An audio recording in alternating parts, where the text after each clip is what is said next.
Hello বন্ধুরা, আশা করি তোমরা সবাই ভালো আছো এবং আমার ভিডিওগুলো মন দিয়ে দেখছো।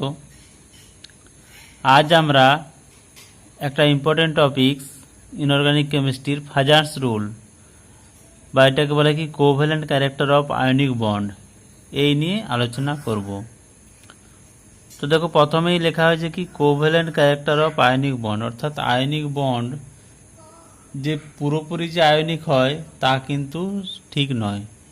একটা বন্ড কি হয়, কিছুটা ক্যারেক্টার থাকে কি কোভ্যালেন্ট, কিছুটা ক্যারেক্টার থাকে আয়নিক। কোনো সময় আয়নিক ক্যারেক্টারটা ডমিনেন্ট হয়, কখনো কোভ্যালেন্ট ক্যারেক্টারটা ডমিনেন্ট হয়। এই সম্পর্কে আমাদের বিজ্ঞানী ফাজার্স কিছু রুল দিয়েছিলেন। সেই ফাজার্স রুল সম্পর্কে আজকে আমরা আলোচনা করব। তো রুল ওয়ানটা কি বলা হয়েছে? রুল ওয়ানটা বলা হয়েছে যে রুল ওয়ানটা হচ্ছে ক্যাটায়নের সাইজের উপর। ক্যাটায়নের সাইজ যত কমবে তত কি হবে, পোলারাইজিং পাওয়ার তত কি হবে, তত হচ্ছে যে বাড়বে। অর্থাৎ কি, ক্যাটায়নের সাইজটা যদি কম হয়, আমরা জানি আয়নিক পোটেনশিয়ালকে কিভাবে লেখা হয়? আয়নিক পোটেনশিয়ালকে লেখা হয় চার্জ বাই রেডিয়াস।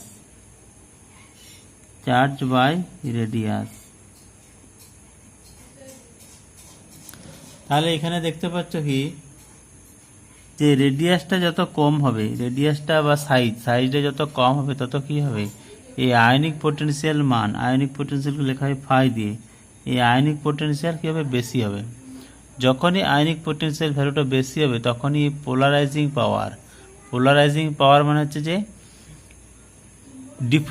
কাউকে ডিফর্ম করা, মানে ডিফর্ম করছে মানে কি, যে ইলেকট্রন ডিস্ট্রিবিউশন ছিল সেটাকে ডিফর্ম করছে, মানে তার কোভ্যালেন্ট ক্যারেক্টারটাকে বাড়িয়ে দিচ্ছে। অর্থাৎ আয়নিক পোটেনশিয়াল যত বেশি হবে তার কোভ্যালেন্ট ক্যারেক্টার সাইমালটেনিয়াসলি কি হবে, কোভ্যালেন্ট ক্যারেক্টার তত বাড়বে। তাহলে কোভ্যালেন্ট ক্যারেক্টার বাড়লে কি হবে না, বন্ডগুলো যদি কোনো আয়নিক থাকে তাহলে কি হবে, তাদের কোভ্যালেন্ট ক্যারেক্টারটা আস্তে আস্তে ডমিনেট করবে। এটা হচ্ছে রুল ওয়ান।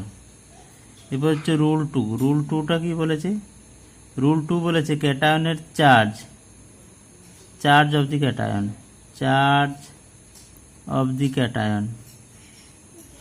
ক্যাটায়নের চার্জ যত বাড়বে, চার্জ অফ দি ক্যাটায়ন যত বাড়বে তত কি হবে, পোলারাইজিং পাওয়ারও বাড়বে। তত কি হবে, বাড়বে। এখানে দেখতে পাচ্ছ যে আয়নিক পোটেনশিয়াল হচ্ছে কি লেখা, ফাই দিয়ে। চার্জ যদি বাড়ে তাহলে কি হবে, আয়নিক পোটেনশিয়ালও বাড়বে। আয়নিক পোটেনশিয়াল বাড়লে কি হবে, না ডিফর্ম পাওয়ার ক্ষমতা বাড়বে, ডিফরমেশন বাড়বে, তত কি হবে, কোভ্যালেন্ট ক্যারেক্টারটাও বাড়বে। রুল থ্রি কি বলা হচ্ছে না, রুল থ্রি বলছে যে এখানে অ্যানায়নের সাইজ যত বাড়বে পোলারাইজিং পাওয়ার তত বাড়বে। পোলারাইজিং পাওয়ার তত বাড়বে। অ্যানায়নের সাইজ যত বাড়বে তত কি হবে, যে চার্জগুলো কি হবে, তত হচ্ছে দূরে থাকবে। অর্থাৎ তার প্রতি কন্ট্রোলটা কি হবে, কন্ট্রোলটা কমে যাবে। মানে কি, এনার চার্জগুলো যদি দূরে থাকে তাহলে তাকে কি হবে, সহজে ডিফর্ম করা যাবে। তার নিজের প্রতি কন্ট্রোল নেই মানে কি, তাকে সহজে ডিফর্ম করতে সুবিধা হবে। তাহলে কি হবে, ডিফর্ম করতে সুবিধা মানে কি, বন্ডটা কি হবে, কোভ্যালেন্ট ক্যারেক্টারের দিকে যাবে। কোভ্যালেন্ট ক্যারেক্টার দিকে যাচ্ছে মানে কি, পোলারাইজিং পাওয়ারটা তত বাড়ছে। অর্থাৎ সাইজ যত বাড়বে পোলারাইজিং পাওয়ার তত বাড়বে। রুল ফোর কি বলেছে, অ্যানায়নের চার্জ একই রকম হবে। অ্যানায়নের চার্জ যত বাড়বে তত পোলারাইজিং পাওয়ার তত বাড়বে। অর্থাৎ অ্যানায়নের একই রকম চার্জ যত বেশি হয়, যদি তার মাথায় যদি অনেক চার্জ চলে আসে, অর্থাৎ বোঝা চলে আসে, তখন কি হবে, তার কন্ট্রোলটা কমে যাচ্ছে। মানে কি, তাকে সহজে ডিফর্ম করা যাচ্ছে মানে কি, কোভ্যালেন্ট ক্যারেক্টারটা বাড়ছে। আরেকটা হচ্ছে রুল ফাইভ কি বলছে, রুল ফাইভ বলা হচ্ছে যে যারা pseudo noble gas type cation, অর্থাৎ যাদের electron configuration NH2 NP6 N-1 D10 এই ধরনের যাদের ইলেকট্রন বিন্যাস হবে অর্থাৎ pseudo noble gas type cation, pseudo noble gas type ক্যাটায়নের পোলারাইজিং পাওয়ার কি হবে? Nobel gas type cation NH2 NP6 এই যে নোবেল গ্যাস টাইপ ক্যাটায়ন তার চেয়ে বেশি হবে। এটা হচ্ছে pseudo noble gas type cation, pseudo noble gas type, আর এটা হচ্ছে noble gas, pseudo noble gas type cation, আর এটা হচ্ছে নোবেল গ্যাস টাইপ ক্যাটায়ন। অর্থাৎ সিউডো নোবেল গ্যাস যদি হয়, এই ধরনের যদি ইলেকট্রন বিন্যাস যদি থেকে থাকে, তার পোলারাইজিং পাওয়ার কি হচ্ছে? পোলারাইজিং পাওয়ার নোবেল গ্যাস টাইপ ক্যাটায়নের চেয়ে বেশি হচ্ছে। তাহলে এই রুলগুলো, এই রুলগুলো দিয়েছিলেন বিজ্ঞানী ফাজান, এবং এই সমস্ত রুলগুলো একসাথে বলা হয় ফাজার্স রুল। তাহলে এখানে দেখো রুলগুলোকে যদি ছোট করে বলা হয় তাহলে কি হচ্ছে? ক্যাটায়নের সাইজ যত কমবে পোলারাইজিং পাওয়ার বাড়বে, ক্যাটায়নের চার্জ যত বাড়বে পোলারাইজিং পাওয়ার বাড়বে, অ্যানায়নের সাইজ যত বাড়বে পোলারাইজিং পাওয়ার বাড়বে, অ্যানায়নের চার্জ যত বাড়বে পোলারাইজিং পাওয়ার বাড়বে। আর সিউডো নোবেল গ্যাস টাইপ যদি ক্যাটায়ন হয় তার পোলারাইজিং পাওয়ার নোবেল গ্যাস টাইপের চেয়ে বেশি। পোলারাইজিং পাওয়ার বেশি মানে কি? কোভ্যালেন্ট ক্যারেক্টারের দিকে যাবে, অর্থাৎ আয়নিক থেকে কোন দিকে মুভ করবে? কোভ্যালেন্ট ক্যারেক্টারের দিকে। এরপর আমরা কিছু এক্সাম্পল করব এবং এই রুলগুলোকে ব্যাখ্যা করব, রুলগুলোর সাহায্যে ব্যাখ্যা করব। এখানে দেখো গ্রুপ 1 এর হ্যালাইড দেওয়া আছে, ক্লোরাইড যৌগ দেওয়া আছে গ্রুপ 1 এর। তাহলে এখানে যদি কোশ্চেন থাকে যে এদের মেল্টিং পয়েন্ট বা এদের ভোলাটিলিটি বা থার্মাল স্টেবিলিটি, এরকম কোশ্চেন থাকে। থার্মাল স্টেবিলিটি,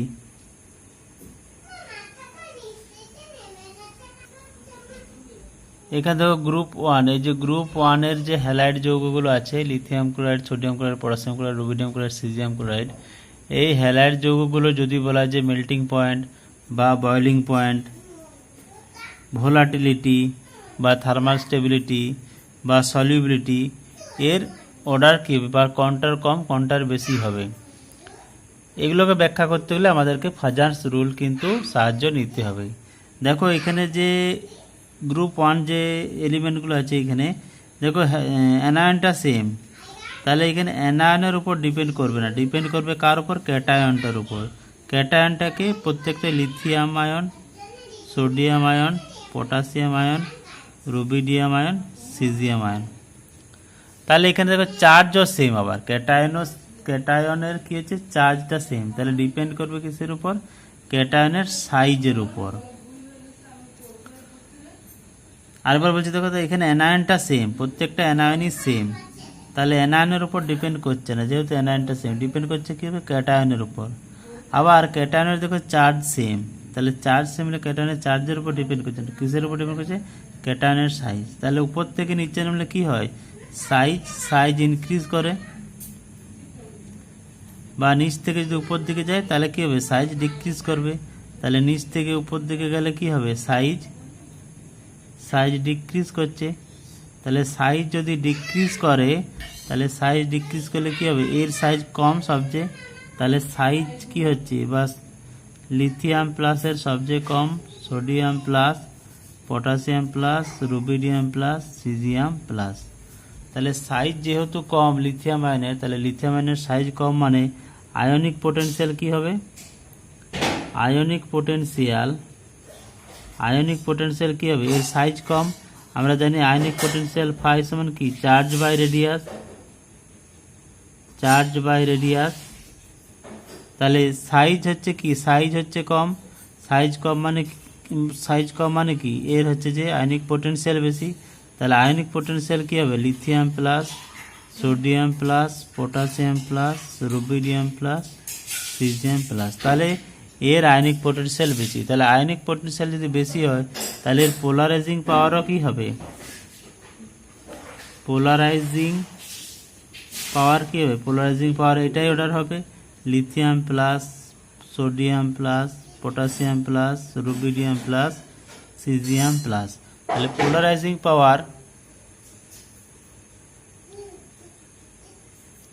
পোলারাইজিং পাওয়ার কি হচ্ছে lithium plus greater than sodium plus greater than potassium plus greater than rubidium plus greater than caesium plus. তাহলে পোলারাইজিং পাওয়ার বেশি হচ্ছে, তাহলে পোলারাইজিং পাওয়ার যদি বেশি হয় তাহলে কোভ্যালেন্ট ক্যারেক্টার কি হবে? কোভ্যালেন্ট ক্যারেক্টার দেখো এর বেশি হবে, তার চেয়ে এটা তার চেয়ে, তাহলে কোভ্যালেন্ট ক্যারেক্টার কি হচ্ছে? কোভ্যালেন্ট ক্যারেক্টার লিথিয়াম প্লাসের বেশি হচ্ছে, তাহলে কোভ্যালেন্ট ক্যারেক্টার কোন যৌগটার বেশি? লিথিয়াম ক্লোরাইডের বেশি, দেন সোডিয়াম ক্লোরাইড, তার চেয়ে potassium chloride, rubidium chloride, caesium chloride. তাহলে এখানে কোভ্যালেন্ট ক্যারেক্টার হচ্ছে লিথিয়াম ক্লোরাইডের বেশি, তাহলে কোভ্যালেন্ট ক্যারেক্টার বেশি মানে কি এর মেল্টিং পয়েন্ট আমরা জানি মেল্টিং পয়েন্ট হবে কি কম, তাহলে মেল্টিং পয়েন্টের অর্ডার কি হবে? Lithium chloride, sodium chloride, potassium chloride, rubidium chloride, caesium chloride. এটা হচ্ছে মেল্টিং পয়েন্টের অর্ডার। অর্থাৎ কি হচ্ছে এই দিক থেকে বাঁ দিক থেকে ডান দিকে গেলে কি হচ্ছে আয়নিক ক্যারেক্টার বাড়ছে, তাহলে আয়নিক ক্যারেক্টার বাড়ছে মানে কি এদের মেল্টিং পয়েন্ট বেশি, সিজিয়াম ক্লোরাইডের বেশি হবে, রুবিডিয়াম ক্লোরাইডের কম হবে, লিথিয়াম ক্লোরাইডের সবচেয়ে কম হবে। মেল্টিং পয়েন্ট এর বেশি মানে কি তাপীয় স্থায়িত্বও বেশি, থার্মাল স্টেবিলিটিরও একই অর্ডার হবে, থার্মাল স্টেবিলিটি তাপীয় স্থায়িত্বরও একই অর্ডার হবে। যদি বলা হয় যে ভোলাটিলিটি কি হবে? ভোলাটিলিটি এটা কোভ্যালেন্ট ক্যারেক্টার বেশি, তাহলে কোভ্যালেন্ট ক্যারেক্টার বেশি মানে কি তার ভোলাটিলিটি বেশি, potassium chloride, rubidium chloride, caesium chloride. তাহলে এখানে দেখো এই পুরো জিনিসটাই নির্ভর করছে কিসের উপর? আয়নিক পোটেনশিয়াল ফাইয়ের উপর। যেহেতু লিথিয়াম প্লাস এর সাইজ কম তাহলে আয়নিক পোটেনশিয়াল বেশি, তাহলে আয়নিক পোটেনশিয়াল বেশি মানে পোলারাইজিং পাওয়ার বেশি, তাহলে কোভ্যালেন্ট ক্যারেক্টার লিথিয়াম ক্লোরাইডের বেশি হচ্ছে, তাহলে কোভ্যালেন্ট ক্যারেক্টার বেশি মানে কি মেল্টিং পয়েন্ট কম, কোভ্যালেন্ট ক্যারেক্টার বেশি মানে মেল্টিং পয়েন্টও কম, থার্মাল স্টেবিলিটিও কি হবে? থার্মাল স্টেবিলিটিও হবে কম। যেহেতু কোভ্যালেন্ট ক্যারেক্টার বেশি তাহলে তার ভোলাটিলিটি হবে বেশি। তাহলে বাঁ দিক থেকে ডান দিকে গেলে কি হচ্ছে আয়নিক ক্যারেক্টার বাড়ছে মানে কি মেল্টিং পয়েন্ট বাড়ছে, থার্মাল স্টেবিলিটি বাড়ছে, ভোলাটিলিটি কমছে। আমরা এই ধরনের কোশ্চেন হচ্ছে যে আমরা ফাজান্স রুল এর সাহায্যে ব্যাখ্যা করতে পারি। আমি এখানে একটা কোশ্চেন দিয়ে রাখছি, এই যে কার্বনের যৌগগুলো গ্রুপ টু এর যে কার্বনের যৌগগুলো আছে এদের melting point, thermal stability, volatility কি হবে, অর্ডার কি হবে তোমরা আমাকে কমেন্ট করে জানাবে। যদি ভিডিওটি ভালো লেগে থাকে তাহলে অবশ্যই ভিডিওটি লাইক করবে, শেয়ার করবে, আর যদি কিছু জানার থেকে কমেন্ট করবে এবং প্লিজ চ্যানেলটিকে সাবস্ক্রাইব করো যাতে করে আমি আরও ভিডিও বানাতে উৎসাহ পাই। আজকের জন্য এই পর্যন্তই, দেখা হচ্ছে নেক্সট ভিডিওতে। Thank you.